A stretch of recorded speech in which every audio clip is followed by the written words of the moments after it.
In the near future, sinkholes start appearing all over the world, causing explosions that throw society into panic. Giant monsters called reapers come out of these holes and hunt humans. Bullets don't harm them, so even the military can't stop them. Eventually, people living in high places discover that the monsters freeze at 8,000 feet. So, survivors move to mountains to stay safe. 3 years later, in Colorado, a boy named Hunter lives with a small group of people in the Rocky Mountains.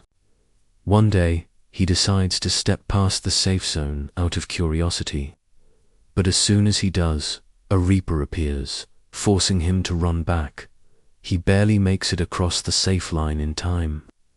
Hunter returns home to Lost Gulch Refuge, where 193 people live. His father, Will, scolds him for leaving the safe area, reminding him of the monsters and his lung condition. Hunter says he just wanted to find more people. Will, still grieving his wife, warns him not to take risks. Later, Will goes hunting with Katie and tells her what happened. Katie understands his concern, but reminds him that Hunter is the only child in the community, so it's natural for him to want friends.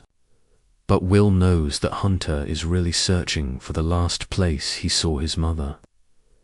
Meanwhile, scientist Nina is testing bullets on Reaper skin, but they still don't work. That night, Will hears her shooting and gets angry, remembering that his wife died on a mission with Nina. Suddenly, he hears Hunter coughing and rushes to help him breathe, but they are out of air filters. Will looks at maps, wondering if he should risk crossing the line to find more. On Hunter's birthday, Will finds the last box of McCann cheese in the community to make for his son. While cooking, Hunter asks why they don't use the radio anymore. Will explains that they need to save power, so they use flags to communicate. Hunter thinks this is sad because talking to people is important.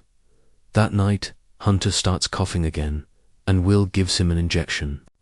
Desperate, he decides to go to Boulder to find air filters. Will asks Nina to come with him since she has studied the Reapers and survived a trip before. But Nina refuses, saying she only got lucky while Will's wife died. He then suggests taking a mine through the mountains, but Nina thinks that's even more dangerous. After Will leaves, Nina works on a compass that can detect Reapers but can't stop thinking about Will's wife's death. Before leaving, Will asks a neighbor to look after Hunter and gathers weapons from the gun store. Katie insists on going with him despite his protests.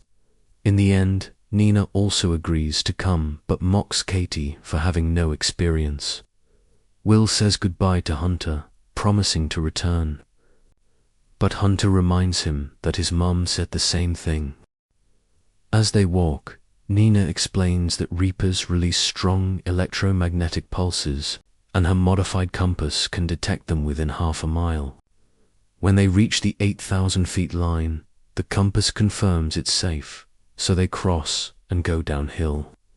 Soon, they find abandoned trucks and search for supplies. They gather flares, ammo, and even a grenade launcher that Katie knows how to use. Nina also collects a sample of a Reaper scale. Katie tries to rush Nina, which leads to an argument. Nina accuses Katie of trying to get close to Will, making Katie furious. She shoves Nina against a truck and reminds her that she killed her best friend Will's wife. The two women start fighting, throwing punches, until Will steps in to break them apart. As they continue their journey, they come across a group of horses in the forest. This makes them realize that Reapers only attack humans, not animals. Eventually, they reach the Alta Vista ski area, where they plan to use the chairlift to safely get to the mines. Just then, Nina's compass detects a nearby Reaper, and they see trees shaking in the distance. Will climbs to the top of the lift. To start the backup generators, while Nina and Katie stay below to cover him. As the monster gets closer, Katie panics and fires grenades, but they don't harm the Reaper. Will finishes setting up the generator, and Nina activates it before hopping onto a chairlift. Will quickly joins her, and they begin shooting at the Reaper as it approaches. Meanwhile, Katie climbs a tower to reach the lift, but the Reaper jumps onto the cables, making the chairs swing violently. Katie waits for the right moment to jump, but misses the chair. Will catches her mid-air, saving her from falling. As the Reaper shakes the cables again, all three of them lose their grip and fall to the ground. They get up and run as fast as they can, barely making it back across the safe line before the monster can reach them. Since night is approaching, they decide to stay at the ski resort. While sharing a drink, Nina points out that when the Reapers first appeared, they wiped out 95% of humanity without stopping to eat or sleep. Normal predators kill for food, but Reapers seem to kill humans just for fun. This makes her wonder if they were sent to destroy humanity on purpose. After the women fall asleep, Will remembers the last conversation he had with his wife. She had trusted Nina to find a way to kill the Reapers. The next morning, they reach the mine where Will used to work. He explains that both entrances are above 8,000 feet, but some tunnels go below the safe zone. This worries Nina and Katie since the Reapers could still reach them, and Nina's compass won't work underground. However, they have come too far to turn back now. Wearing helmets with lights, they enter the tunnels and walk in silence for hours. Eventually, they come across a cave-in blocking their path. Will tells them they'll have to go through level 7, which means walking under the safety line for about 1,000 yards. As they make their way down, some bats startle them, but they push forward. Suddenly, they hear a noise and turn off their helmet lights, but it's too late. A Reaper has already spotted them. They immediately start running, with Katie firing grenades to slow it down. Old mining equipment also gets in the monster's way, but Will's gunfire does nothing to stop it. They find a hole in the wall and quickly crawl inside. Will shoots at the rocks to widen the space just enough for all three of them to squeeze through. The Reaper sticks its glowing tail inside the hole, so Will throws a flare to distract it. The light reveals an escape route on the opposite side of the chamber. They push aside some rocks, crawl through, and make their escape. Will is the last to crawl through the tunnel and has to dodge the Reaper's tail before following Nina and Katie. After crawling for a few minutes, Katie emerges into another tunnel, only to be immediately attacked by a Reaper, which stabs her with its tail. Will tries to grab her, but he isn't fast enough and watches helplessly as the monster takes her away. Just then, Nina finds a ladder, and she and Will quickly climb up, while hearing a Reaper chasing them. Luckily, they find the exit and escape the mine, reaching safety just in time. Will and Nina continue their journey, only stopping once to pet a goat.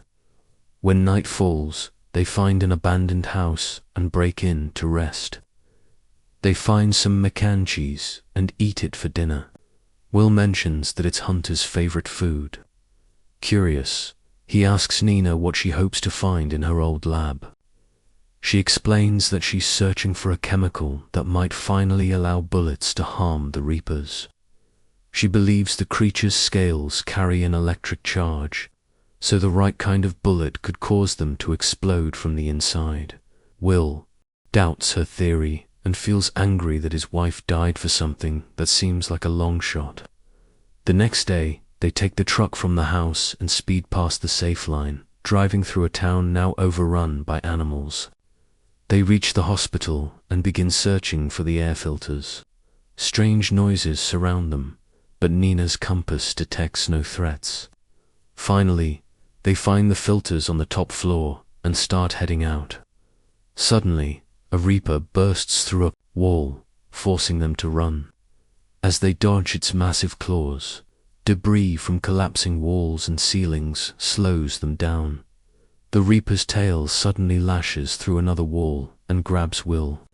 Nina reacts fast, grabbing a fire axe and hacking at the tail until the monster lets go. She then opens a gas canister, filling the hallway with fog to give them cover. Seeing this, Will gets an idea. He waits for the reaper to get close, then shoots a row of oxygen tanks. The explosion sends the monster flying through a window. It stops moving, but they don't know if it's dead or just stunned, so they hurry to leave. Will wants to return home, but Nina convinces him to help her reach the lab so she can finish her work on the special bullets. As they drive away, the reaper regains consciousness.